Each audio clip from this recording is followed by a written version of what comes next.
میرے مرشد کریم محقق عصر رواں حضرت علامہ مفتی سید شاہ حسین گردیزی دامت برکاتہم العالیہ سے التماس گزار ہوں کہ آپ اپنا صدارتی خطاب اور اپنا خصوصی خطاب فرما کر ہمارے قلوب و اذہان کو منور فرمائیں۔ والصلاة والسلام على سید الانبیاء والمرسلین وعلى آلہ واصحابہ اجمعین، اما بعد فاعوذ باللہ من الشیطان الرجیم، بسم اللہ الرحمن الرحیم، اہدنا الصراط المستقیم صراط الذین انعمت علیہم، ان اللہ وملائکتہ یصلون علی النبی یا ایہا الذین آمنوا صلوا علیہ وسلموا تسلیما، اللہم صلی علی سیدنا و مولانا محمد وعلی آل سیدنا و مولانا محمد وبارک وسلم۔ سامعین گرامی، یہ محفل مقدس حضرت سید عبد القادر شاہ بغدادی رحمۃ اللہ تعالی علیہ کی یاد میں منعقد کی گئی ہے، اور ہم سارے لوگ اسی حوالے سے یہاں پر جمع ہوئے ہیں۔ بغدادی شاہ صاحب کے نام سے وہ معروف تھے، اور اللہ اللہ کرنا ان کا شیوا تھا۔ ان کی صبح، ان کی شام، ان کا دن اور ان کی رات یاد الہی میں بسر ہوتی تھی۔ تو یہ احسان ہے جو ابھی تقریر کر رہے تھے حافظ احسان صاحب، ان کے پردادا سے ان کے گہرے مراسم تھے، تو بہت ہی قریبی تعلقات تھے، تو ان کے حوالے سے بھی وہ کبھی بات چیت کرتے تھے۔ تو برکیف یہ ان کی ایک شخصیت ہے، اور وہ محترم شخصیت ہے، اور وہ قرآن حکیم فرقان حمید کے ارد گرد گھومتی رہی۔ حضرات گرامی، یہ آیت کریمہ جو میں نے آپ کے سامنے پیش کی ہے، اس میں اللہ رب العزت نے ہمیں ایک خاص بات ارشاد فرمائی ہے۔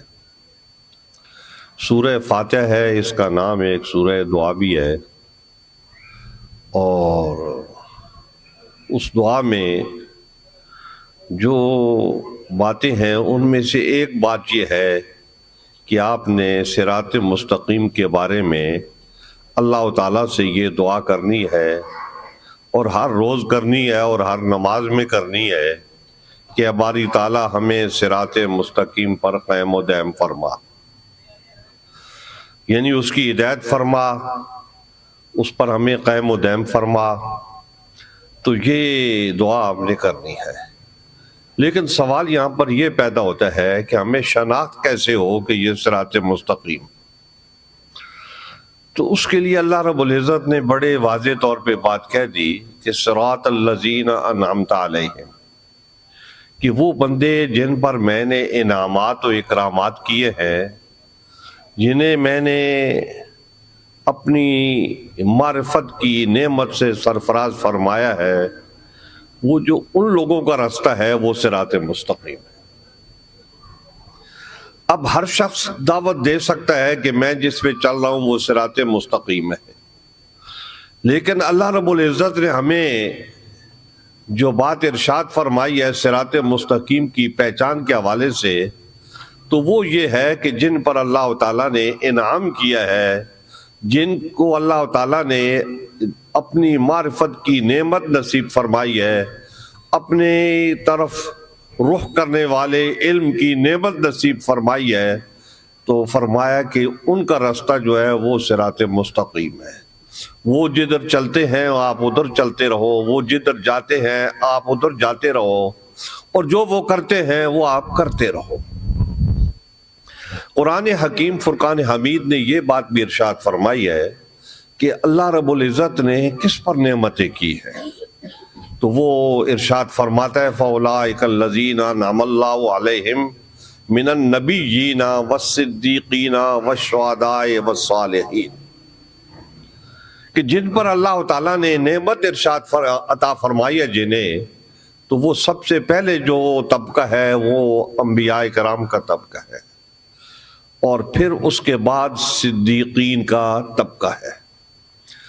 تو یہ بات آپ ذہن میں رکھ لیں کہ نبیین یہ بھی جمع ہے اور صدیقین بھی جمع ہے جو ہے نا، تو گویا صدیقین ایک مرتبہ ہے مومنوں کا کہ جو اللہ تعالیٰ کی معرفت میں لگے رہتے ہیں، اس کی اطاعت و فرما برداری میں لگے رہتے ہیں، اس کی یاد میں ڈوبے رہتے ہیں، تو ان کا ایک مرتبہ ہے وہ صدیقین کا مرتبہ ہے۔ تو وہ جو لوگ اس مرتبے پر پہنچتے ہیں تو اللہ تعالیٰ ان پر بھی نعمت، انہیں بھی اپنی نعمت سے سرفراز فرماتا ہے۔ اور والشہداء، اور شہداء جو ہیں انہیں بھی اللہ تعالیٰ اپنی نعمت سے سرفراز فرماتا ہے۔ اب یہاں پر شہداء کا جو مسئلہ ہے وہ میں اس لیے عرض کر دوں کہ تاکہ یہ حافظ احسان صاحب کو بھی یہ بات پتہ چل جائے، کیونکہ بعض باتیں ایسی ہوتی ہیں جو بہت دیر سے پتہ چلتی ہیں جو ہے نا۔ ہم بھی ساری عمر علم ہی گزری ہے، رات بھی علم میں، دن بھی علم میں، رات بھی قرآن میں، دن بھی قرآن میں، لیکن ابھی بھی کئی باتیں ایسی ہوتی ہیں جو وہ ہمیں ابھی پتہ چلتی ہیں، پہلے پتہ نہیں ہوتی جو ہے نا۔ ہمارے ہاں جو شہداء کی اصطلاح ہے تو وہ ہے جو اللہ کی راہ میں قتل ہو جائے، ہم اس کو شہید کہتے ہیں۔ ہم نے اس آیت کریمہ پہ بڑا غور کیا کہ یہاں شہداء سے کیا وہ لوگ مراد ہیں، تو ہمارا ذہن جو ہے اس کو قبول نہیں کرتا تھا کہ یہاں پر وہ لوگ مراد نہیں ہو سکتے۔ میں یہ نہیں کہتا ہوں کہ علماء تفسیر نے یہ نہیں لکھا ہے، میں یہ کہتا ہوں کہ ہمارا ذہن جو ہے نا اس بات کو قبول نہیں کرتا تھا، کیونکہ ایک سلسلہ چلا آتا ہے کہ اللہ تعالیٰ نے جن لوگوں پر نعمت فرمائی ہے تو ہم نے ان کا راستہ اختیار کرنا ہے۔ تو اب سوال یہ پیدا ہوتا ہے کہ جو انبیاء کرام ہیں تو ان کی حیات میں راستہ اختیار کیا جاتا ہے ان کا، ایسے ہی جو صدیقین ہیں تو یہ ایک اولیاء اللہ جو ہیں وہ جو ایک مرتبے کے لوگ ہیں تو ان کا راستہ اختیار کیا جاتا ہے۔ لیکن شہداء وہ لوگ ہیں کہ جن کو قتل ہونے کے بعد یہ نعمت ملتی ہے، تو لہٰذا ان کا راستہ ان کی حیات میں اختیار نہیں کیا جا سکتا، ان کے مرنے کے بعد اختیار کیا جائے گا۔ تو یہ جو تینوں حضرات دوسرے ہیں ان کی حیات میں جو ہے نا ان کا راستہ اختیار کیا جا سکتا ہے، اور شہداء کا راستہ جو ہے وہ ان کے بعد اختیار کیا جا سکتا ہے۔ یہ ذہن میں ایک اشکال آتا تھا۔ تو میں آپ سے یہ بات بھی عرض کروں کہ بہت سارے قرآن حکیم کی تفسیر میں ایسی چیزیں ہیں جو صوفیہ اکرام نے حل کی ہیں، اور صوفیہ اکرام نے جو باتیں ارشاد فرمائی ہیں تو ان کی نظر سے جب قرآن حکیم کو دیکھا جاتا ہے تو وہ اشکال حل ہو جاتے ہیں۔ تو یہ بھی جو ایک مشکل ہے تو یہ صوفیہ اکرام کے ذریعے سے حل ہو سکتی ہے۔ تو ان کے نزدیک شہداء سے مراد وہ ہیں جو رب العزت کا مشاہدہ کرنے والے ہیں، تو لہٰذا وہ لوگ جو اللہ رب العزت کی ذات ما صفات کا مشاہدہ کرتے ہیں اور اس کی یاد میں ڈوبے رہتے ہیں، تو شہداء سے مراد وہ لوگ ہیں۔ اور پھر اس کے بعد نمبر آتا ہے صالحین کا، والصالحین، اور نیک اور پارسا اور متقی لوگ جو ہیں تو وہ لوگ ہیں جن پر اللہ تعالیٰ نے انعام فرمایا ہے۔ اس کا یہاں پر یہ مطلب نہیں ہے کہ جس کے پاس اقتدار ہو تو اللہ تعالیٰ نے اس پر انعام فرمایا ہے، اس پر بھی انعام ہے اللہ تعالیٰ کا کہ اللہ تعالیٰ نے اس کو اقتدار بخشا ہے، یہ بھی ایک نعمت ہے۔ لیکن یہاں پر اللہ تعالیٰ نے جن بندوں کا ذکر فرمایا ہے وہ سارے کے سارے وہ ہیں کہ جو اللہ تعالیٰ کی معرفت والے لوگ ہیں، جو اس کی معرفت میں ڈوبے رہتے ہیں، تو وہ لوگ یہاں پر مراد ہیں۔ تو اب سوال یہ پیدا ہوتا ہے کہ وہ لوگ کون لوگ ہیں؟ تو حضرات گرامی، وہ لوگ حضور اکرم صلی اللہ علیہ وبارک وسلم کو ماننے والے، آپ سے محبت کرنے والے اور آپ کے ذریعے سے معرفت الہی میں ڈوبے رہنے والے لوگ جو ہیں وہ لوگ مراد ہیں۔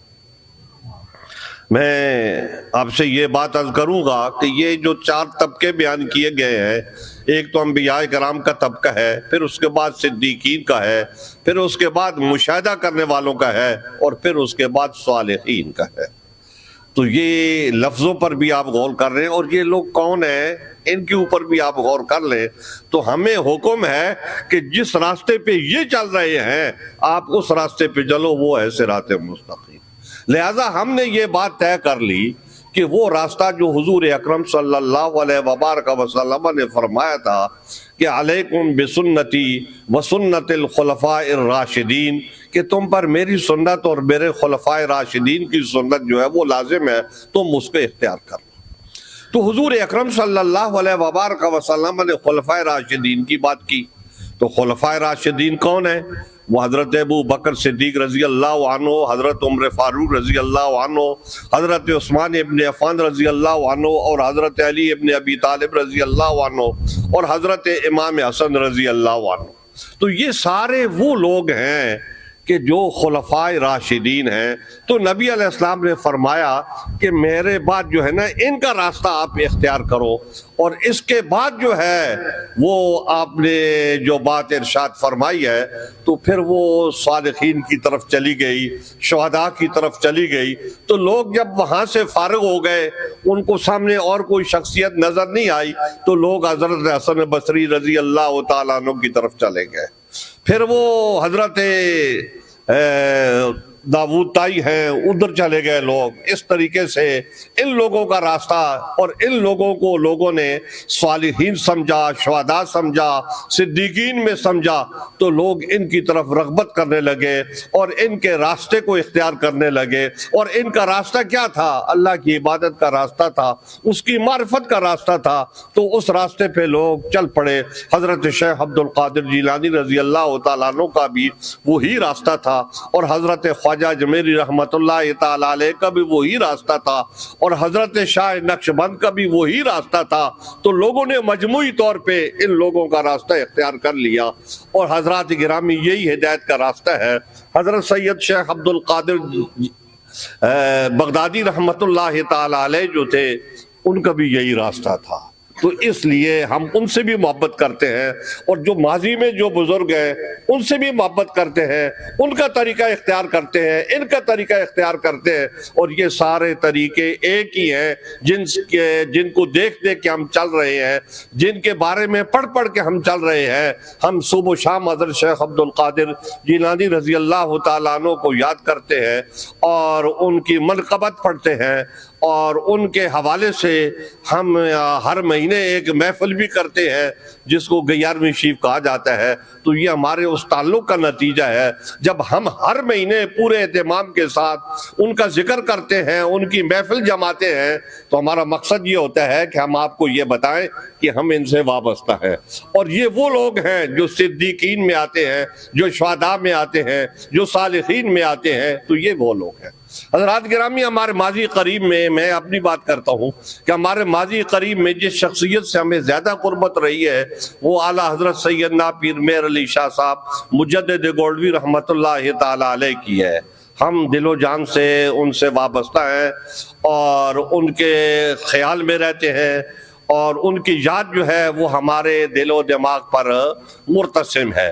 اس لیے کہ ہم ان سے وابستہ ہیں اور دل و جان سے ان سے محبت کرتے ہیں، اور ہم یہ جانتے ہیں کہ ان کا راستہ سیدھا راستہ تھا، وہ صراط مستقیم والا راستہ تھا۔ وہ صدیقین اور شہداء اور صالحین جو ہیں وہ ان میں آتے ہیں۔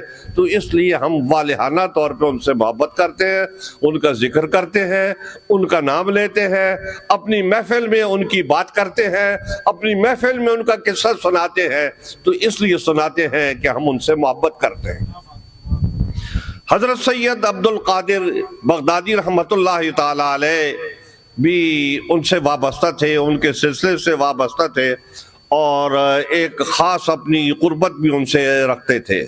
میں آپ سے یہ بات عرض کروں کہ میں نے اپنی زندگی میں بہت سے لوگوں کو دیکھا ہے، تو ان میں سے جو بہت چنیدہ لوگ ہیں، تو ان چنیدہ لوگوں میں سے ایک جو ہے وہ حضرت سید عبد القادر شاہ بغدادی رحمۃ اللہ تعالی علیہ کی ذات گرامی ہے، کہ جو سراپا خیر تھے اور ہر وقت جو ہے وہ نیکی کی تعلیم دیتے تھے، اور حضور اکرم صلی اللہ علیہ وبارک وسلم کی سنت کے پیرو تھے، اور نہ صرف یہ کہ خود پیرو تھے، ان کے تلامذہ، ان کے جو شاگرد تھے تو ان کو زبردستی اس کے اوپر وہ قائم کر دیتے تھے۔ تو ان کے جو شاگرد ہوتے تھے ان میں وہ خوبی ہوتی تھی جو دوسری طالب علموں میں نہیں ہوتی تھی۔ کیوں کہ وہ خوبی کیوں ہوتی تھی؟ وہ اس لیے ہوتی تھی کہ وہ ہر وقت تزکیے کی منزل میں رہتے تھے۔ حضرت سید عبد القادر بغدادی شاہ رحمۃ اللہ تعالی علیہ وہ اس انداز سے جو ہے نا وہ تربیت کرتے تھے کہ وہ طالب علموں کی بھی کرتے تھے، اور بڑے سے بڑا آدمی آتا تھا تو اس کی بھی وہ تربیت پہ وہ نظر رکھتے تھے، اس کو بھی وہ حضور اکرم صلی اللہ علیہ وبارک وسلم کے طریقے کے مطابق چلانے کی پوری کوشش کرتے تھے، اور اس بارے میں کسی کا لحاظ ملاحظہ نہیں کرتے تھے۔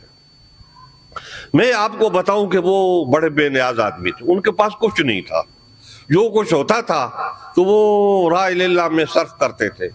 یہ ان کے حافظ احسان صاحب کے یہ دادا بیٹھے ہیں، تو میں ان کی بات نہیں کرتا، ان کو سب باتیں پتہ ہیں۔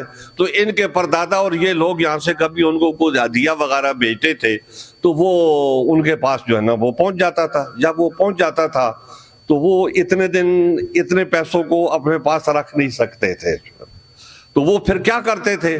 وہ ضرورت مندوں میں اس پیسے کو تقسیم کرتے تھے، اور زیادہ تر یہ کرتے تھے کہ کھانا پکاتے تھے 11ویں شیف کا، اور وہ بڑے شوق و ذوق سے لوگوں کو کھلاتے تھے۔ وہ خود آدھی روٹی کھاتے تھے لیکن لوگوں کو پوری روٹی کھلاتے تھے جو ہے۔ تو یہ ان کے اندر یہ خوبی جو ہے نا یہ موجود تھی کہ جو ان کے ہاتھ میں آتا تھا اس کو راہ اللہ وہ صرف کرتے تھے۔ اور ان کے حافظ احسان صاحب کے جو پردادا تھے وہ کبھی کبھی وہاں جاتے بھی تھے، تو ان سے ان کے بڑے گہرے مراسم تھے، بہت تعلقات تھے، اور تھے ان کی فوٹو آپ دیکھیں ان کے پاس ہے، عرفان صاحب کے پاس ہے، وہ بالکل پتلے دبلے سے آدمی تھے، لیکن ان کا دبدبہ ایسا تھا کہ بڑے سے بڑا آدمی جو ہے ان سے گھبراتا تھا، تو ان سے ان کے اس نیکی اور جو ہے نا بڑا ہونے کا جو ایک دبدبہ تھا وہ ہر شخص کے اوپر قائم رہتا تھا۔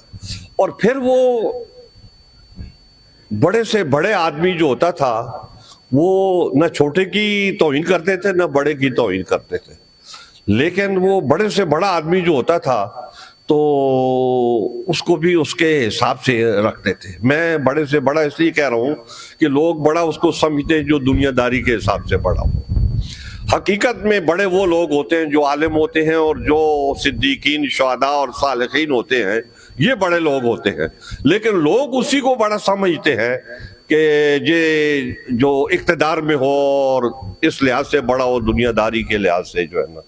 اور وہ علماء اور وہ صوفیاء جن کے پاس اقتدار یا دولت نہیں ہوتی تو لوگ ان کی طرف رغبت بھی نہیں کرتے، ان کو پرواہ بھی نہیں کرتے کہ یہ بھی کوئی ہے کہ نہیں ہے، حالانکہ وہ مسئلہ ان کا یہ ہوتا ہے کہ لوگ ان کو سمجھتے یہ ہیں کہ یہ کچھ بھی نہیں ہے اور وہ سب کچھ ہوتے ہیں جو ہے۔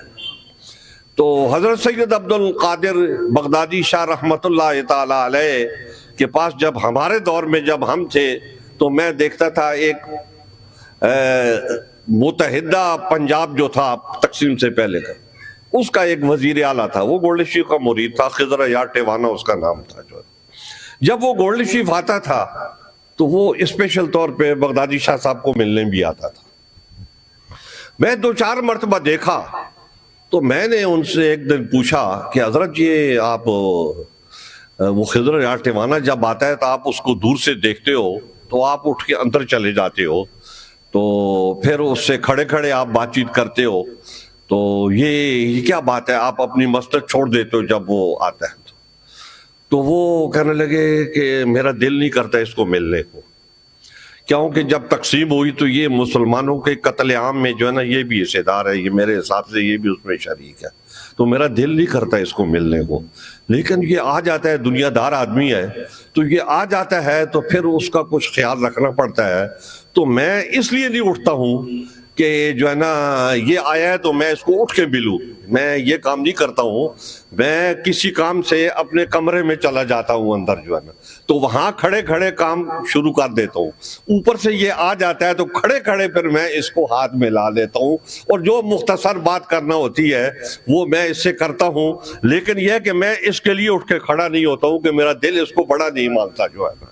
تو میں یہ بات کہتا ہوں کہ ایک فقیر اور ایک درویش جو ہے وہ یہی کر سکتا ہے کہ جو وہ کرتے تھے. تو یہ تو ہمارے سامنے کی بات ہے. تو ایسی بے شمار باتیں ہیں ان کے حوالے سے. تو یہ جن ہوتے ہیں یہ لوگ ان کو نہیں دیکھ پاتے, ان سے معاملہ نہیں کر پاتے, لیکن لوگوں کی معلومات میں یہ بات ہے کہ وہ ان سے بھی رابطے میں تھے, اور یہ حقیقت ہے کہ وہ ان سے رابطے میں تھے. ایک دفعہ ایشان نصیر الدین صاحب جو آج کل فیس بک پہ آتے رہتے ہیں, تو یہ بھی ان کے شاگرد تھے جو یہ آتے رہتے تھے, ان سے ملتے رہتے تھے. کبھی ایک دفعہ یہ آئے تو یہ ان سے کہتے ہیں کہ شاہ صاحب یہ آپ کے بارے میں یہ لوگ ایک بات کرتے ہیں کہ بغدادی شاہ صاحب جو ہے وہ پیسے تکی کے نیچے سے نکالتے ہیں. تو یہ کیا بات ہے جو ہے نا کہ لوگ یہ سمجھتے ہیں کہ وہ تکیہ اٹھاتے ہیں تو نیچے پیسے رکھے ہوتے ہیں وہ اٹھا لیتے ہیں جو ہے نا. تو اس کا مطلب لوگ یہ سمجھتے ہیں کہ یہ غیبانہ طور پہ کوئی پیسے آتے ہیں تو آپ جو ہے نا وہ آپ کے پاس پہنچتے ہیں اور آپ ان کو خرچ کرتے ہو. تو انہوں نے اس بات کا کوئی جواب نہیں دیا, تو مسکرا کے جو ہے نا وہ ان کو ٹہلا دیا جو ہے. تو اس طریقے سے ہمارے سامنے بے شمار باتیں ہوتی تھی. ایک دفعہ میں بیٹھا تھا, کھانا کھایا تو میں بیٹھا تھا, تو سکندر شاہ صاحب جو ہیں وہ بھی بیٹھے تھے. تو ایک صاحب آئے, کوئی پیر صاحب تھے, صاحبزادہ صاحب لگتے تھے اپنے چہرے مورے سے جو ہے نا. تو وہ ہم دونوں سے کہتے ہیں کہ مجھے بات کرنی ہے بغدادی شاہ صاحب سے, تو آپ دونوں باہر چلے جاؤ. تو ہم دونوں اٹھ کے چلے گئے. میں باہر نکلا تو میں نے سکندر شاہ صاحب سے کہا کہ یہ آدمی پیسے کا وظیفہ پوچھنے آیا ہے بغدادی شاہ صاحب سے. تو انہوں نے میری بات پہ توجہ نہیں دی, ہم چلے گئے. جب وہ آدمی چلا گیا تو میں گیا, میں نے کہا حضرت جی یہ آدمی کیوں آیا تھا آپ کے پاس؟ تو کہنے لگے کہ یہ آدمی آیا تھا اور یہ کہہ رہا تھا کہ میں شیخ القرآن مولانا عبد الغفور ہزاروی صاحب کے پاس گیا تو انہوں نے کہا کہ مجھے بغدادی شاہ صاحب نے ایک وظیفہ بتایا ہے تو مجھے 10 روپے روز مل جاتے ہیں, تو میں نے اب تقریریں کرنا چھوڑ دی ہیں, تقریروں کے پیسے لینے چھوڑ دیے ہیں, بس میرا کام اس سے چل جاتا ہے. تو یہ آدمی وہ وظیفہ پوچھنے کے لیے آیا تھا. تو سکندر شاہ صاحب مجھے کہتے ہیں کہ تجھے کیسے پتا چلا جو ہے نا کہ یہ آدمی یہ وظیفہ پوچھنے آیا ہے؟ میں نے کہا میں نے تو اس کو پہلی مرتبہ دیکھا ہے, اس کو میں جانتا بھی نہیں ہوں یہ کون ہے کیا, اپنی شکل سے یہ مجھے یہ لگا. تو جب یہ اس نے ہمیں کہا کہ آپ باہر جاؤ تو اس وقت میرے دل میں یہ خیال آیا کہ یہ آدمی ہو نہ ہو یہ پیسوں آنے کا وظیفہ پوچھ رہا ہے ان سے جو ہے نا. تو وہ حضرت بغدادی شاہ صاحب ایک وظیفہ پڑھتے تھے, کیونکہ جب وہ بیمار ہو گئے تو ان کے اوراد و وظائف میں پڑھتا تھا. دلال اور خیرات شریف بھی وہ نہیں پڑھ سکتے تھے تو پھر میں پڑھتا تھا, میں ثواب ان کے مل کرتا تھا تو پھر وہ دعا کرتے تھے. تو ان کے اوراد و وظائف جو ہے وہ میں پڑھتا تھا, تو پڑھ کے تو وہ ان کا ثواب ان کو پہنچاتا تھا, تو پھر مل کرتا تھا ان کے, پھر وہ دعا کرتے تھے. تو وہ اوراد و وظائف میں ایک وظیفہ ایسا تھا جس میں اس قسم کی باتیں جو ہیں وہ تھی, لیکن اس کے لفظ جو تھے وہ عربی میں استعمال ہوتے تھے, لیکن وہ عربی کے لفظ تھے نہیں جو ہے نا. اس میں ایسی ایسی ترکیبیں اور ایسی ایسی چیزیں استعمال ہوتی تھی کہ وہ آدمی کوئی اس کا معنی طور پہ, یعنی عربی جاننے والا آدمی کوئی اس کا مفہوم اخذ کرنا چاہے تو بڑی مشکل ہے اس کو. جیسے چیل کاف کا پتہ نہیں چلتا تو اس طریقے سے اس کا بھی کچھ پتہ نہیں چلتا تھا کہ یہ ہے. تو وہ فرماتے ہیں کہ میں نے ان سے کہا کہ وہ ہزاروی صاحب آئے تھے, انہوں نے یہ وظیفہ میں نے ان کو دیا تھا تو یہ میں آپ کو بھی دیتا ہوں, اگر آپ کو 10 روپے روز کے ملتے ہیں تو اچھی بات ہے جو ہے نا, آپ کا بھی کام ہے. تو یہ ایک بات یہاں پر میں اور کرنا چاہتا ہوں کہ ایک آدمی کے پاس کوئی خیر آ جاتی ہے تو وہ اس خیر کو سمیٹ کے اپنے جیب میں ڈال لیتا ہے, تو دوسرے کو وہ خیر پہنچانے کو دینے کو وہ تیار نہیں ہوتا جو ہے نا. یہ عام لوگ ہیں, تو عام لوگوں کے بارے میں مثلاً آپ کو ایک کتاب کی ضرورت ہے, آپ عالم آدمی ہیں, تو آپ کو پتہ چلا کہ وہ حیدرآباد میں فلاں آدمی ہے تو اس کے پاس وہ کتاب ہے, تو آپ چونکہ کتاب آپ کا مسئلہ ہے، آپ کی ضرورت ہے، تو آپ حیدرآباد جاؤ گے، جو ہے نا جاؤ گے، آپ اس عالم کا، اس آدمی کا گھر ڈھونڈ ڈھانڈ کے جو ہے نا وہ اس تک پہنچو گے. تو وہ آدمی آگے سے جب اس کو پتہ چلے گا یہ تو کتاب کے گاہک ہے، جو ہے نا کتاب لینے کے لیے ہے اور فلانی کتاب لینے کے لیے ہے، اور وہ کسی کے پاس ہے نہیں ہے، میرے ہی پاس ہے، تو وہ آپ کو نہیں دے گا. وہ بولے گا میں کیوں دوں اس کو، جو ہے نا. تو یہ جو ہے نا یہ کنجوسی ہوتی ہے. آپ اس سے کہیں آپ کتاب سے استفادہ کرو، جو آپ نے کرنا ہے ادھر ہی بیٹھو، میں کتاب دے نہیں سکتا ہوں، آپ ادھر رہو، میرے مہمان رہو، اور اس کتاب سے آپ جو ہے نا استفادہ کرو. تو اس طریقے سے دوسرے کو خیر پہنچانا اور دینا جو ہے، عموماً لوگوں کو میں نے دیکھا ہے کہ وہ اس کو سمیٹ کے بیٹھ جاتے ہیں اور دوسرے کو وہ خیر جو ہے نا نہیں پہنچاتے. تو حضرت بغدادی شاہ صاحب رحمۃ اللہ تعالی علیہ وہ ایسی شخصیت تھے کہ وہ ہر ایک کو جو ہے نا وہ خیر پہنچاتے تھے. ان کے پاس بڑے بڑے علماء آتے تھے. یعنی اس وقت جو ہمارے حساب سے بڑے بڑے عالم لوگ تھے، حضرت مولانا محب النبی صاحب تھے، یہ سب علماء کے اس وقت استاد تھے، بڑے جلیل القدر عالم تھے. یہ حضرت پیر مہر شاہ صاحب کے جو ملفوظات ہیں، تو ان کا پہلا حصہ جو ہے مولانا گل فقیر پشاوری نے جمع کیا ہے. تو وہ مولانا گل فقیر پشاوری وہ موسم گرما میں وہ گولڈن شپ میں آتے تھے، تو مہینہ ڈیڑھ مہینہ وہ رہتے تھے. تو وہ روزانہ 3-4 بجے کے قریب آتے تھے، تو وہ قہوہ پلاتے تھے. حضرت بغدادی شاہ صاحب ان کے لیے خاص قسم کا تیار کرتے تھے، الائچی وغیرہ ڈال کے، بہت خوبصورت، کہ وہ بڑے نفیس آدمی تھے. تو ان کو جو ہے نا قہوہ پیش کرتے تھے، تو وہ بات چیت بھی کرتے رہتے تھے. تو اس طریقے سے مولانا عبد الغفور ہزاروی جو ہے نا ایسا عالم ہے، ہم نے ادھر دیکھا نہیں، اب ہے کوئی نہیں ایسا عالم جو ہے نا، یعنی علم و فضل کے لحاظ سے بھی نہیں ہے، اور ایک جو عالم کا جاؤ جلال ہوتا ہے کہ وہ بھی اب کسی میں نظر نہیں آتا. وہ ایسے تھے کہ ایسے اگر راستے میں چل رہے ہیں، آپ کیا سمجھے کہ کون شخصیت جا رہی ہے. علم ہے کہ بڑے بڑے علماء پیچھے چھپتے ہیں کہ وہ ہم ان کی نگاہ میں آ گئے تو وہ کچھ کہہ نہ دے، کوئی بات نہ کر دے. تو اس لیے لوگوں کو ان کے اتنی لوگوں کو گھبراہٹ ہوتی تھی، ان کے سامنے کوئی تقریر کرنے کے لیے تیار نہیں ہوتا تھا. تو بڑے سے بڑا عالم جو ہے ان سے دبتا تھا اور ان کے سامنے کھڑے ہو کے سیدھے اس طریقے سے بات نہیں کرتا تھا، اتنے جاؤ جلال والے. تو وہ جب آتے تھے تو ایک دفعہ میں نے دیکھا کہ بغدادی شاہ کا کمرہ اندر سے بند تھا. جو ہے اس کے دن ہوتے تھے، آدمی بہت زیادہ رش ہوتا تھا، تھک جاتے تھے، بوڑھے ہو گئے تھے، تو وہ کمرہ بند کر کے کچھ آرام کر رہے تھے میرا خیال میں. تو وہ مولانا عبد الغفور ہزاروی صاحب آئے تو انہوں نے دیکھا کمرہ بند ہے، تو وہ باہر بیٹھ گئے کہ ٹھیک ہے جب جاگیں گے اٹھیں گے تو پھر ان سے ملیں گے. تو وہ کافی دیر بیٹھے رہے. ان کا لوگوں کو پتہ چلا تو پھر مولانا محب النبی صاحب ہیں، ان جیسے لوگ آ گئے، بڑے بڑے عالم جو ہے نا وہ آتے تھے. تو اس طریقے سے وہ ان کا احترام کرتے تھے، ان کا لحاظ کرتے تھے، اور بغدادی شاہ صاحب کو جو ہے نا وہ عزت دیتے تھے، مرتبہ دیتے تھے. اور بغدادی شاہ صاحب کیا تھے؟ صبح بھی اللہ، شام بھی اللہ، رات بھی اللہ، دن بھی اللہ، اللہ اللہ ہی کرتے تھے، اس کے علاوہ اور کچھ نہیں کرتے تھے. وہ دنیا میں ضرور رہتے تھے اور انہوں نے مشکل وقت بھی گزارے تھے، ان کا وہ ذکر بھی کرتے رہتے تھے. حضرت شیخ عبد القادر جیلانی رضی اللہ تعالیٰ عنہ سے ان کا بڑا گہرا رابطہ تھا. جو ہے نا وہ بہت باتیں کرتے تھے حضرت شیخ عبد القادر جیلانی کی. ان کا نام بھی عبد القادر ہے. تو وہ کوئی چیز میں جلدی کریں ایسے اس کو، تو اس کو پکڑنے کے لیے وہ کہتے تھے یا عبد القادر، وہی زبان سے ان کے یہی نکلتا تھا. تو یہ طالب علم کہتے ہیں کہ یہ ان کا نام لیتے ہیں یا ان کا نام لیتے ہیں؟ استاد صاحب یہ ان کا نام لیتے ہیں یا ان کا نام لیتے ہیں؟ کون سے عبد القادر کا ذکر کرتے ہیں؟ تو حضرت شیخ عبد القادر جیلانی رضی اللہ تعالیٰ عنہ سے ان کا بہت گہرا لگاؤ تھا. ہمیں ایک دفعہ نصیر الدین صاحب کا، شاہ نصیر الدین صاحب کا فون آیا کہ وہ شاہ صاحب بیمار ہیں تو تمہیں یاد کر رہے ہیں. کچھ زیادہ بیمار ہے؟ کہنے لگے ہاں میں گیا تھا تو وہ زیادہ بیمار ہیں، تو وہ تمہارا ذکر کر رہے تھے جو ہے. تو میں نے کہا ٹھیک ہے میں اس کو بولتا ہوں. تو ان کا فون آیا تو میں چلا گیا. تو میں جب وہ اترائی پہ گولڈن شپ اترنے لگا تو اس وقت مفتی عبد الشکور صاحب مجلس میں تقریر کر رہے تھے. حضرت پیر مہر شاہ صاحب کے عرس کا پہلا دن تھا. تو میں ملا بغدادی شاہ صاحب سے، پھر میں وہاں رہا، ہفتہ ڈیڑھ رہا جو ہے. تو جب میں آنے لگا تو مجھے انہوں نے کہا کہ دیکھو میرا وقت آ گیا تھا، برابر پورا ہو گیا تھا، اور تم آتے بھی تو میری میت پہ پہنچتے میرے وقت کے حساب سے جو ہے نا، لیکن میں نے غوث اعظم سے ایک درخواست کی ہے کہ مجھے آپ والا دن چاہیے، اس دن میں نہیں مرنا چاہتا، مجھے آپ والا دن چاہیے جو ہے۔ تو اس لیے یہ کام آگے بڑھ گیا ہے۔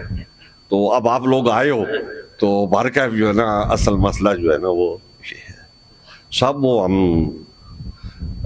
10 ربیع الثانی تھی تو ہمیں فون آیا کہ وہ شاہ صاحب کی طبیعت بڑی سخت خراب ہے، سخت علیل ہے، اور تو ان کو اسپتال میں لے گئے۔ پھر دوبارہ فون آیا کہ ان کا انتقال ہو گیا، تو پھر ہم پہنچے، جنازے میں پہنچے دوبارہ، پھر یہ بھی ساتھ میں تھے جو، تو ہم لوگ جنازے میں پہنچے تو وہاں پھر لوگوں نے بھی بتایا کہ وہ ہر روز بتاتے تھے کہ آج اتنے دن رہ گئے ہیں، اب اتنے دن رہ گئے ہیں، اب اتنے دن رہ گئے ہیں، اب اتنے دن رہ گئے ہیں، تو وہ روز بولتے تھے۔ حضرت لالا جی نے بھی لوگوں سے کہا کہ وہ بغدادی شاہ صاحب ایسا ایسا اعلان کر رہے ہیں جو ہے نا، تو میں 10 ربیع الثانی کو جاؤں گا جو ہے نا۔ لوگوں نے وہ باتیں بھی بتائیں۔ تو پھر وہ لالا جی نے کہا کہ یہ گولڈن شریف ہے، ہم بچپن سے ساری زندگی یہیں گزاری ہے، تو 10 ربیع الثانی کو یہاں گولڈن شریف میں کبھی کوئی آدمی فوت نہیں ہوا، یہ پہلے آدمی ہے جو۔ اور 10 ربیع الثانی کو ان کا انتقال ہوا، اور 11 ربیع الثانی کو جو غوث اعظم کی عرس کی محفل ہوتی تھی، تو اس دور میں بھی اس کے اوپر اس میں 1,00,000 1.5 لاکھ آدمی جو ہے وہ شریک ہوتا تھا۔ تو وہاں محفل ختم ہوئی، زور کی نماز ہوئی، تو حضرت مولانا فیض احمد صاحب نے ان کی نماز جنازہ پڑھائی، تو اتنے لوگوں نے اس میں شرکت کی۔ یہ جو غوث اعظم کے حوالے سے میں نے آپ کو بات بتائی ہے ان کی، کہ یہ ایک بات ہے، اور ایسی بے شمار باتیں ہیں ان کی جو غوث اعظم سے متعلق ہیں، اور وہ کام جو ہے نا انہوں نے نہیں کیا، تو وہ کہتے ہیں وہ انہوں نے منع کیا انہوں نے، اس لیے میں یہ کام نہیں کرتا ہوں جو ہے۔ تو ایسی بے شمار چیزیں ہیں۔ تو حضرت شیخ عبد القادر جیلانی رضی اللہ تعالیٰ عنہ سے ان کا ڈائریکٹ رابطہ ہے، یہ ہندوستان میں پیدا ہوئے ہیں، یہ عرفان کے والد صاحب جو ہے۔ تو یہ شہر، تو ادھر ایک شہر ہے بمبے کے قریب میں، پونا جو ہے نا، پونا ادھر ہی پیدا ہوئے ہیں۔ ہاں، تو یہ پونے میں بغدادی شاہ صاحب بھی وہیں رہتے تھے، تو وہاں کوئی ایک بزرگ تھے، ان کا مزار تھا، ان کا نام وہ بتاتے تھے صلاح الدین۔ تو وہ مزار جو تھا، ان کا مزار، وہ ہندوؤں کی جو آبادی تھی ادھر زیادہ تھی، مسلمانوں کی آبادی کم تھی، لیکن بغدادی شاہ صاحب کہتے ہیں کہ میں ان کے پاس جاتا تھا، مزار پہ جاتا تھا۔ ایک دن میں نے ان سے کہا کہ مجھے کوئی قاری صاحب چاہیے، میں نے بچپن میں قرآن پاک پڑھا ہے، تو مجھے لگتا یہ ہے کہ اس میں کچھ خامیاں ہیں، تو میں قاری صاحب سے اصلاح کرنا چاہتا ہوں تاکہ مخارج کے لحاظ سے میں یہ صحیح ہو جائے جو ہے۔ تو انہوں نے کہا چھوڑو قاری صاحب کہاں ڈھونڈو گے، ادھر میرے پاس پڑھا کرو۔ تو میں روزانہ ان کے پاس سبق پڑھتا تھا، تو وہ قبر کے اندر سے مجھے بتاتے تھے یوں پڑھو اور یوں پڑھو اور یوں پڑھو، اس طریقے سے اس لفظ کو ادا کرو۔ تو میں اس طریقے سے اس لفظ کو ادا کرتا تھا، تو میں نے قرآن پاک ان سے صحیح کی۔ تو ان بزرگ کی بھی وہ بہت ساری باتیں بتاتے تھے۔ یہ ایک بات میں نے آپ کو بتائی ہے تاکہ آپ کو بغدادی شاہ صاحب کے بارے میں یہ پتہ چلے کہ وہ تھے کیا جو ہے۔ تو وہ عالم معنی کے آدمی تھے، عالم باطن کے آدمی تھے۔ لوگ ظاہری نظر سے دیکھتے ہیں تو ایک باطنی نظر ہوتی ہے، اور وہ اس کے پاس ہوتی ہے جو یاد الہی میں فنا ہوتا ہے، اور وہ جب دیکھتا ہے تو وہ ایک ہی نظر سے بہت ساری چیزیں جو ہے نا اس کو نظر آ جاتی ہیں جو لوگوں کو نظر نہیں آتی۔ تو حضرت بغدادی شاہ صاحب رحمۃ اللہ تعالیٰ علیہ یہ ان میں سے تھے۔ تو عرفان صاحب جو ہیں وہ پچھلی دفعہ بھی انہوں نے ان کا یوم منایا، تو اس دفعہ بھی جو ہے نا ان کا اہتمام کیا، تو یہ اچھی بات ہے کہ ان لوگوں کا وہ ذکر کر رہے ہیں، اور ہمیں حکم بھی یہی ہے کہ ہم شہداء اور صالحین اور صدیقین جو ہے ان کے راستے کو اختیار کریں، تو ان کے قربت اختیار کریں۔ تو ان کی قربت کا ایک ذریعہ یہ بھی ہے کہ ان کے لیے فاتحہ، ایصال ثواب جاری رکھا جائے، ان کی طرف سے صدقہ و خیرات کیا جائے، تاکہ اس کا اجر ان کو ملتا رہے اور ان کے درجات میں بلندی ہوتی رہے۔ اللہ تعالی ہم سب لوگوں کو اس بات کی توفیق عطا فرمائے کہ ہم ایسے بزرگوں کے ساتھ وابستہ رہیں۔ اور یہ جو دور ہے ہمارا، یہ فتنوں کا دور ہے، اور لوگ طرح طرح کے فتنوں میں مبتلا ہیں، اور خصوصاً اس وقت جو اہل سنت و جماعت پر بلائیں نازل ہو رہی ہیں کہ علماء ہمارے آپس میں ایک دوسرے کے خلاف گتم گتا ہے، وہ اس کو کہتا ہے یہ غلط ہے، یہ اس کو کہتا ہے وہ غلط ہے۔ اگر آپ کو میری بات میں شک ہے تو فیس بک کو ایک دن دیکھ لیں آپ، تو علماء کرام ایک دوسرے کے بارے میں کیا کہہ رہے ہیں، اور پھر صد افسوس ہوتا ہے اس وقت جب ایک عالم دوسرے عالم کو گالی دیتا ہے، وہاں فیس بک پہ اس کی توہین کرتا ہے، اس کی تذلیل کرتا ہے، اس کو کیا کیا کہتا ہے، وہ اس کو کہتا ہے، یہ اس کو کہتا ہے۔ تو یہ علماء کرام جو ہیں یہ خود اپنی تذلیل کر رہے ہیں۔ تو اللہ تعالی ہمیں اس فتنے سے بچائے اور ایسے علماء کی صحبت سے دور رکھے، اور ان علماء کرام اور صوفیہ اعظام کی صحبت ہمیں عطا فرمائے جو مسلمانوں کو جوڑنے والے ہوں، جو حضور اکرم صلی اللہ علیہ وبارک وسلم سے محبت کرنے والے ہوں، صرف یہ زبان سے کہنے والے نہیں کہ ہم محبت کرتے ہیں، ان کا عمل بھی بتاتا ہو کہ یہ واقعہ میں نبی علیہ السلام سے محبت کرتے ہیں۔ تو ایسے علماء، ایسے صوفیاء، ان لوگوں کی اللہ تعالی ہمیں قربت عطا فرمائے، ان کی صحبت عطا فرمائے، ان کا رنگ اختیار کرنے کی توفیق عطا فرمائے۔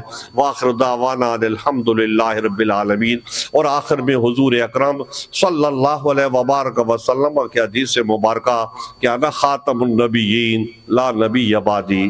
حضرات گرامی، یہ حدیث میں ہر تقریر کے آخر میں پڑھتا ہوں تو میں یہ بتاتا ہوں کہ نبی اسلام کی جو صفت ختم نبوت ہے، آپ خاتم النبیین ہیں، اس سے ہمارا گہرا تعلق ہے۔ اس صفت کے ساتھ ہم میدان میں اترتے ہیں، اور نبی علیہ السلام کے جو ہے نا، یہ مساجد میں لکھا ہوتا ہے نا، یا رب العالمین یا رحمت للعالمین، تو ہم نے اپنی مسجد جو اب نئی بنی ہے ماشاءاللہ، تو اس میں ہم نے یہ لکھوایا ہے کہ یا رب العالمین یا خاتم النبیین، تاکہ پتہ چلے کہ یہ مسجد ان لوگوں کی ہے جو ختم نبوت زندہ باد کا نعرہ لگانے والے ہیں، جو حضرت سیدنا پیر میر علی شاہ صاحب کا جو مشن تھا ختم نبوت کا، جو حضرت ابو بکر صدیق نے مسلمہ کذاب اور دوسرے مدعیان نبوت کا مقابلہ کر کے جس مشن کا آغاز کیا تھا، حضرت سیدنا پیر میر علی شاہ صاحب رحمۃ اللہ تعالی علیہ اس مشن کے آدمی تھے، اور ہم بھی یہ باتیں کر کے تو بتاتے ہیں کہ ہم ان سے جڑے ہوئے ہیں۔ اللہ تعالی ہمیں اس کی توفیق عطا فرمائے۔